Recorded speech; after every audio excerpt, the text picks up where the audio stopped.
Hello, my wonderful kids. Hope you all will be doing your studies very properly. Okay, and as I've started the second chapter of class 9 and I'm going to continue with this chapter, is matter around us pure?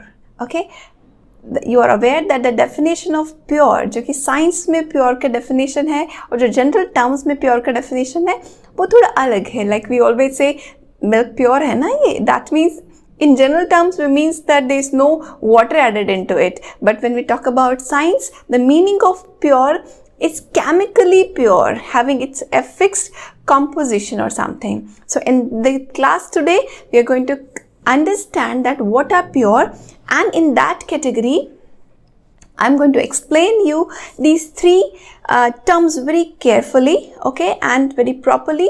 आपको इसमें confusion ना हो, इसके लिए मैं इसको पूरा अच्छे से explain करूँगी. And the topics which are going to cover are elements, compounds, and mixtures.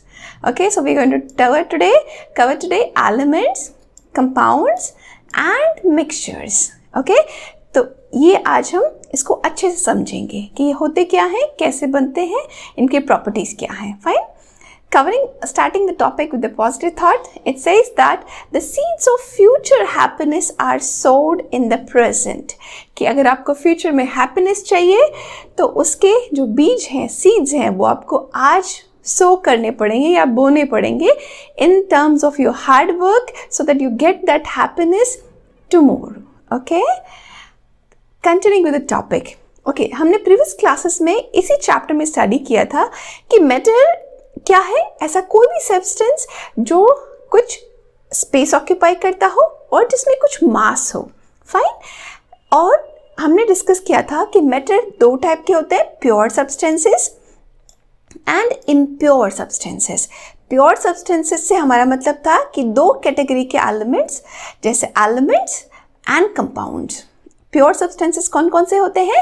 Elements और कंपाउंड्स. अब ये प्योर सब्सटेंसेस क्यों कहलाते हैं इसको भी हम स्टडी करेंगे. एंड इम्प्योर सब्सटेंसेस में हमने स्टडी किया था mixtures. Okay okay, let's understand what are elements. ये मैंने ब्रीफ में आपको एक्सप्लेन पहले भी किया था, but to make you differentiate between elements compounds अभी मैं फिर से कर रही हूँ. So what are elements? Elements क्या होते हैं? सो एलिमेंट्स क्या होते हैं? These are the basic form of matter. ये मैटर का सबसे बेसिक फॉर्म है जिससे मैटर बना हुआ है. फाइन. एंड सेकेंड चीज क्या है इसके बारे में? That these can not be broken down into simple substances. Elements वो चीज होती है जिसको आप फर्दर स्मॉलर पार्ट्स में ब्रेक डाउन नहीं कर सकते हैं. ओके, और ये बने किसके होते हैं? एलिमेंट्स क्या होते हैं? हमारे पास as we discussed more than 100 types of elements हैं हमारे पास, जो साइंटिस्ट स्टडी कर चुके हैं.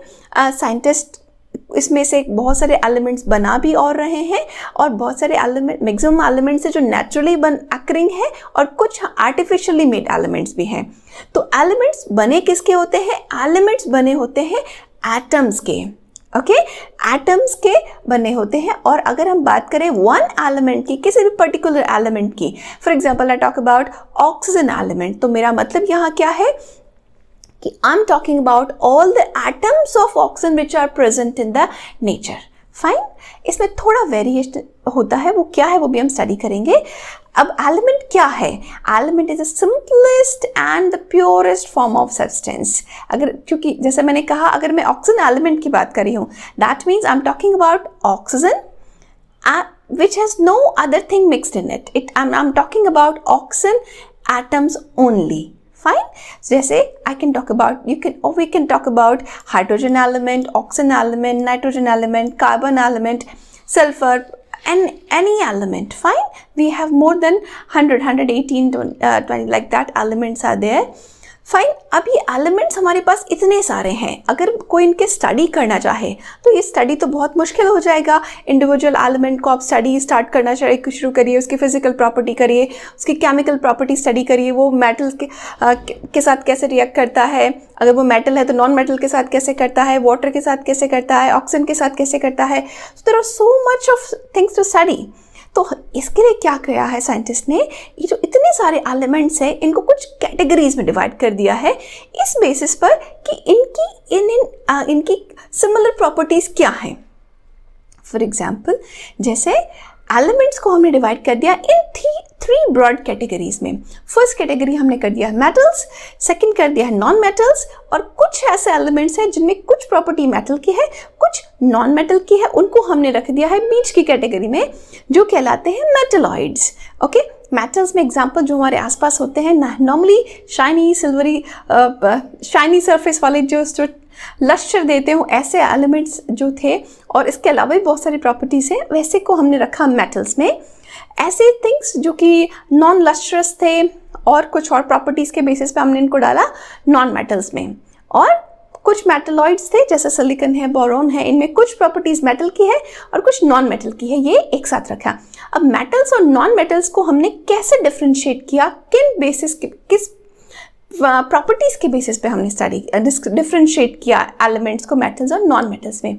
अगर हम फिजिकल प्रॉपर्टीज की ही बात करें, not the chemical properties right now, okay, physical properties में हमने डिफरेंशिएट किया तो हम देखते हैं कि metals are mostly solid. Metals क्या होते हैं? They are solid.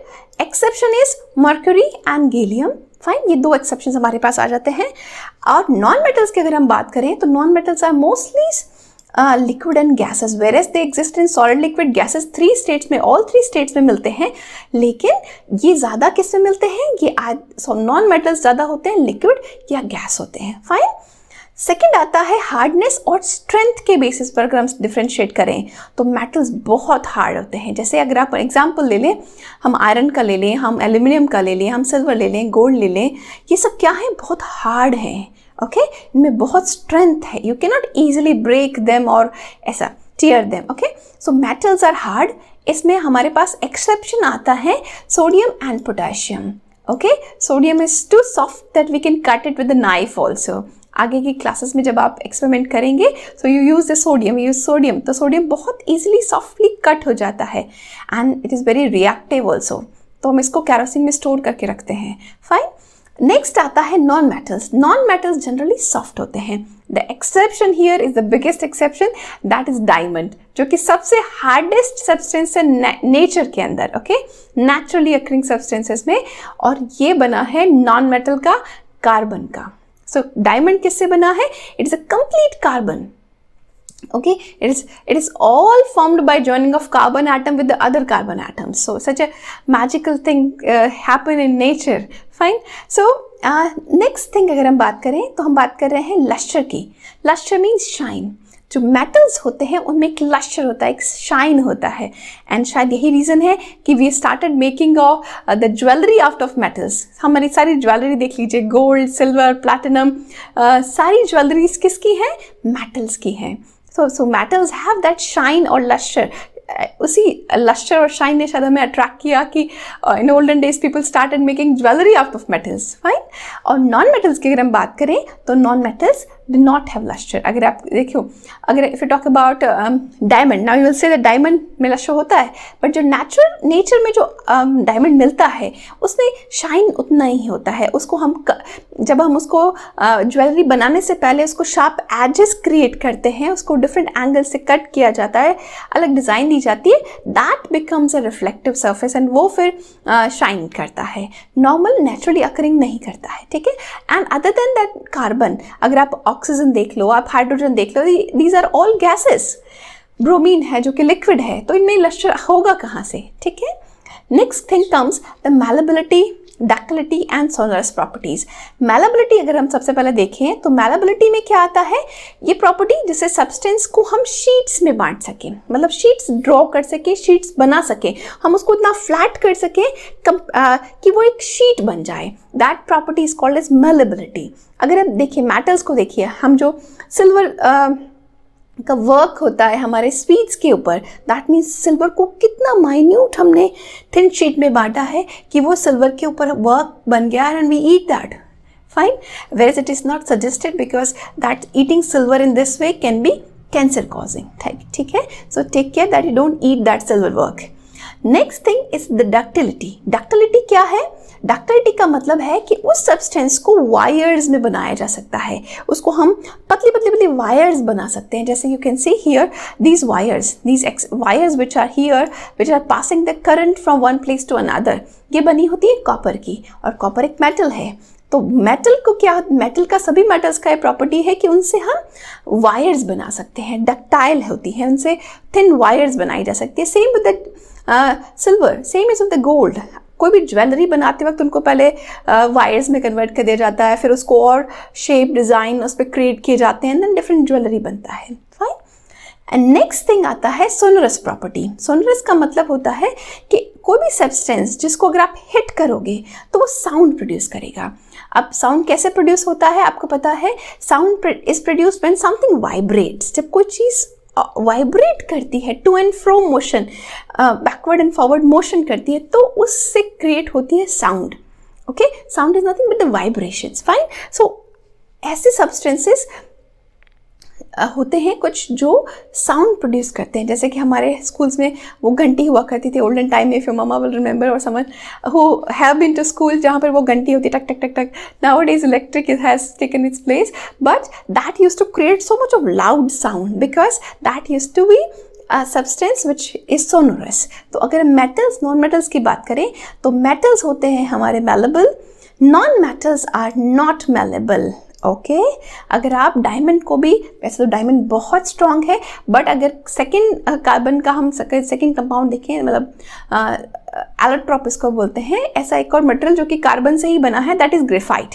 अगर आप ग्रेफाइट को ले लो, जैसे आपकी पेंसिल की लीड बनी होती है, और उसको मारो तो that will break into pieces, और उसको हम बोलते हैं ब्रिटलनेस। वो क्या कहलाता है? ब्रिटलनेस। कि जो नॉन मेटल्स होते हैं वो होते हैं brittle, they are not malleable. Fine. उनको नॉन मेटल्स को हम शीट्स में ड्रॉ नहीं कर सकते, मेटल्स को कर सकते हैं। एल्यूमिनियम की शीट्स बनती है, एल्यूमिनियम की फॉयल बनती है, सिल्वर का वर्क बनता है जो कि स्वीट्स के ऊपर लगता है, and many more things. Okay, ductility की बात करें तो मेटल्स का जैसे हमने देखा है, सिल्वर की वायर्स बनती है जिससे ज्वेलरी बनता है, कॉपर की वायर्स इलेक्ट्रिसिटी को पास करने के लिए यूज होती है। एंड नॉन मेटल्स की अगर हम बात करें तो non metals are non ductile because mostly liquid और गैसेस हैं, वो कैसे डक्टाइल हो सकती हैं। Fine.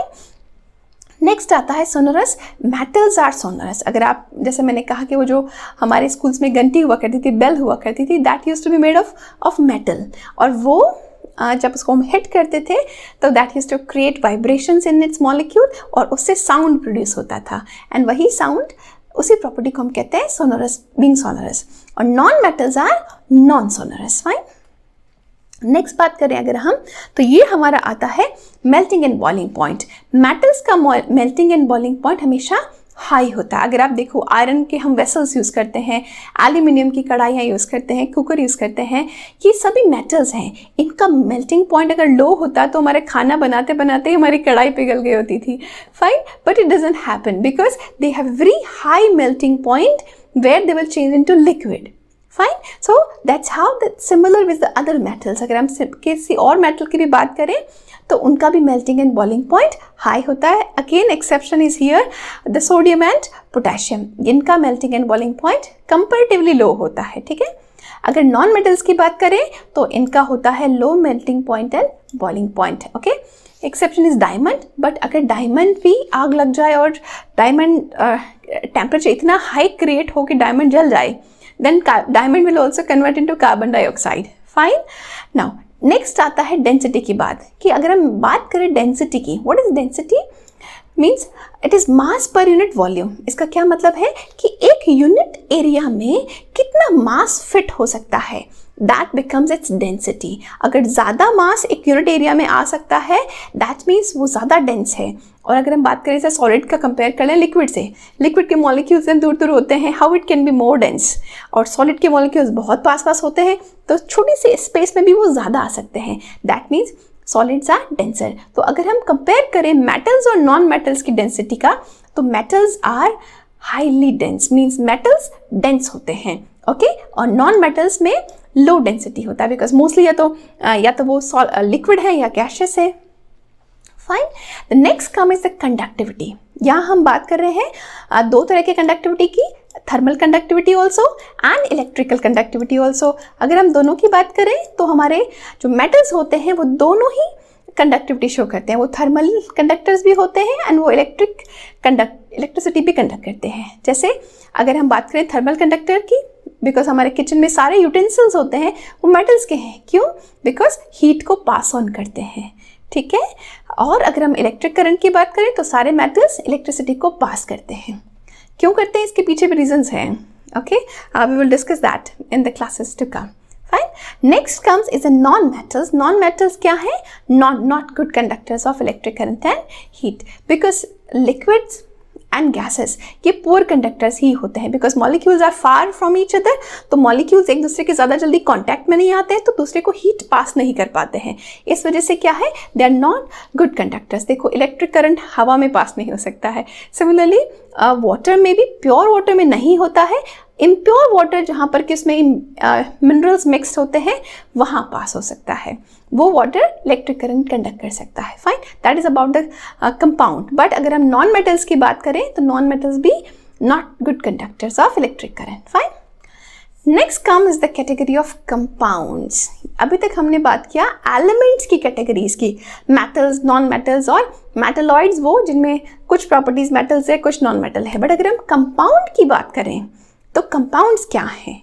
Compounds are the one which are formed by joining of two or more atoms of different elements. Compounds कैसे बनते हैं? by joining of two or more different atoms of different element. जैसे अगर हम बात करें and that too in a fixed ratio, यहाँ पर रेशो भी फिक्स्ड होता है। अगर रेशो बदल जाता है तो कंपाउंड बदल जाता है। क्यों? बिकॉज उसकी प्रॉपर्टीज अलग हो जाती है। कैसे? जैसे for example H2O, okay, this is having two atoms of hydrogen and one atom of oxygen. Here carbon dioxide, it has one atom of carbon and two, यहाँ ऐसे लिखने का मतलब है कि इसमें दो ऑक्सीजन एटम्स यहाँ पर प्रेजेंट है। नेक्स्ट आता है ये हमारा ग्लूकोज का formula, that is C6H12 and O6। कि इसमें कार्बन एटम्स कितने हैं? 6, हाइड्रोजन एटम्स कितने हैं? 12 एंड ऑक्सीजन कितने हैं? 6।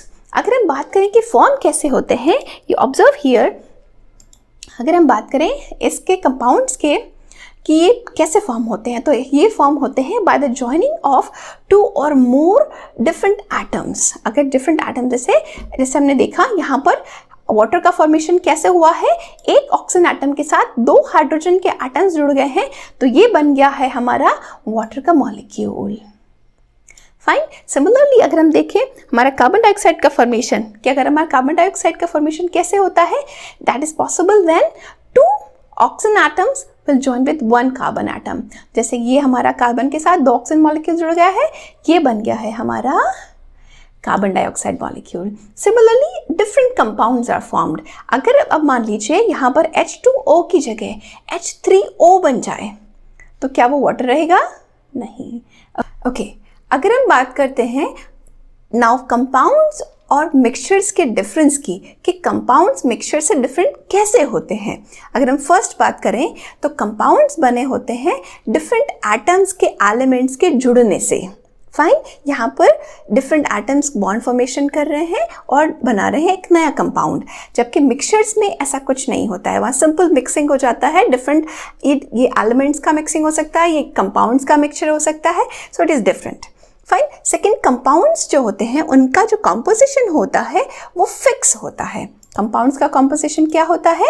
फिक्स होता है। अगर हम मिक्सचर्स की बात करें तो मिक्सचर्स का कंपोजिशन फिक्स नहीं होता है। अगर हम एयर की बात करें, एयर एक मिक्सचर है, क्या एयर का कंपोजिशन हर जगह सेम है? नहीं। एयर पे कहीं पर ऑक्सीजन ज़्यादा है, कहीं पे कार्बन डाइऑक्साइड ज़्यादा है, कहीं पे कुछ और ज़्यादा है, ठीक है। सो यहाँ पर भी अलग अलग कंपोजिशन होते हैं। कंपाउंड की अगर हम बात करें तो इसका जो प्रॉपर्टीज होती है कंपाउंड की, वो उस जिन एटम से मिलके वो बना है उनसे बिल्कुल अलग होती है। For example water H2O hydrogen and oxygen atom से बना है, बट वाटर के प्रॉपर्टीज में हाइड्रोजन या ऑक्सीजन की प्रॉपर्टीज नहीं होती हैं। वाटर की अपनी प्रॉपर्टीज होती है जो कि हाइड्रोजन ऑक्सीजन एटम से अलग होती है। जबकि अगर हम मिक्सचर की बात करें तो मिक्सचर की जो प्रॉपर्टीज होती है वो उसकी जिनसे वो मिलके बना है उनसे होती है। फॉर एग्जाम्पल आपने नींबू पानी बनाया, लेमनेड आपने बनाया, उसमें लेमन का टेस्ट भी आएगा, शुगर का टेस्ट भी आएगा, सॉल्ट का टेस्ट भी आएगा, and if you are adding something else, black pepper और समथिंग, तो उसका टेस्ट भी आता है। सो इससे क्या होता है, इससे क्या क्लियर होता है कि मिक्सचर जो है उसमें उसके कॉन्स्टिट्यूएंट्स की प्रॉपर्टीज होती हैं। नेक्स्ट का इसके जो कॉन्स्टिट्यूएंट एटम्स होते हैं हमारे कंपाउंड के, वो हम सेपरेट कर सकते हैं केमिकल या इलेक्ट्रोकेमिकल रिएक्शन से। किसी केमिकल रिएक्शन में या फिर इलेक्ट्रिक करंट को पास करके मैं वाटर को ब्रेक डाउन कर सकती हूँ इसके कॉन्स्टिट्यूएंट एटम्स के अंदर। वैसे नॉर्मली नहीं होता है, फाइन। जबकि मिक्सचर्स जो होते हैं वो सिंपल फिजिकल प्रोसेस से भी अलग हो सकते हैं, ठीक है। लाइक फिल्टर कर लिया हमने, या फिर वाटर इवापोरेशन प्रोसेस को यूज़ कर लिया। Like in this chapter we have studied so many separation techniques. तो मिक्सचर्स को हम क्या कर सकते हैं, फिजिकल मैथड से भी सेपरेट कर सकते हैं, fine. Examples are like water, methane in case of compounds. There are so many compounds around us, and air, salt water, salty water, tap water, these are all our mixtures, fine. Next comes is the revision like elements, compound और mixtures. अब ये तीनों एक साथ सामने हैं आपके, so you can easily understand. Elements क्या है, ये simplest, purest form है matter की, जो एक ही तरह के atom से मिलकर बने हैं, fine. And these cannot be further broken down into, okay, further smaller substances जिसमें कि उस element की properties हो, ठीक है। नाउ यू विल से एटम में तो इलेक्ट्रॉन, प्रोटॉन एंड न्यूट्रॉन्स होते हैं, yes, but they will not have the properties of that atom. अगर ऑक्सीजन को मैं इलेक्ट्रॉन्स, प्रोटॉन और उसके अलग अलग कर दूं तो क्या उसमें उनकी प्रॉपर्टीज होगी? No, fine. सेकंड आता है कंपाउंड, ओके। कंपाउंड का क्या होता है, ये डिफरेंट एटम्स जो कि अलग अलग एलिमेंट्स के एटम्स हो उनके मिलने से बनता है और इसकी अपनी प्रॉपर्टीज होती हैं। सेकेंड, इसको हम केमिकल प्रोसेस से ही ब्रेक डाउन कर सकते हैं, fine. It can be broken down by chemical processes. इसका कॉम्पोजिशन फिक्स्ड होता है, फिक्स्ड कॉम्पोजिशन होता है, फाइन। एंड मिक्सचर्स की बात करें तो मिक्सचर्स का कॉम्पोजिशन फिक्स नहीं होता है। इसका मिक्सचर को यूनिफॉर्मली डिस्ट्रीब्यूशन हो सकता है, मिक्सचर यूनिफॉर्म हो सकता है और मिक्सचर नॉन यूनिफॉर्म भी हो सकता है, ठीक है। जैसे सैंड एक मिक्सचर है, एयर एक मिक्सचर है, शुगर इन वाटर एक मिक्सचर है, टैप वाटर एक मिक्सचर है, सॉल्ट वाटर एक मिक्सचर है, बिकॉज उसमें बहुत सारी चीज़ें मिक्सड होती हैं, fine. So this is basic about elements क्या है, कंपाउंड क्या है, मिक्सचर क्या है, और ये सारी चीज़ें डिफरेंट एलिमेंट्स के एटम्स के मिलने से बनती है। हाँ, कंपाउंड में उसका फिक्स्ड रेशो में जुड़ते हैं और मिक्सचर्स में क्या होता है, मिक्सचर हो सकता है किसी एलिमेंट्स के मिलने से भी बन जाए और किसी कंपाउंड्स के मिलने से भी बन जाए, या फिर एलिमेंट्स और कंपाउंड्स और सब मिक्सड हो। सो दैट इज मिक्स। मिक्सचर का मतलब ही क्या है, सब कुछ मिक्स कर दिया, नो फिक्स्ड कॉम्पोजिशन, कुछ भी डाल सकते हैं उसमें। So that is how the mixtures are formed, fine. Okay, that's it all for today in this chapter. If you have any doubt left in this chapter, please write in the comment box. I will be happy to answer you again, fine. And if you like the video, you can subscribe to the channel, you can share it with your friends so that they can also get benefited, okay. And so your suggestions are also always welcome, so keep on providing your suggestions. Till then, thank you, take care.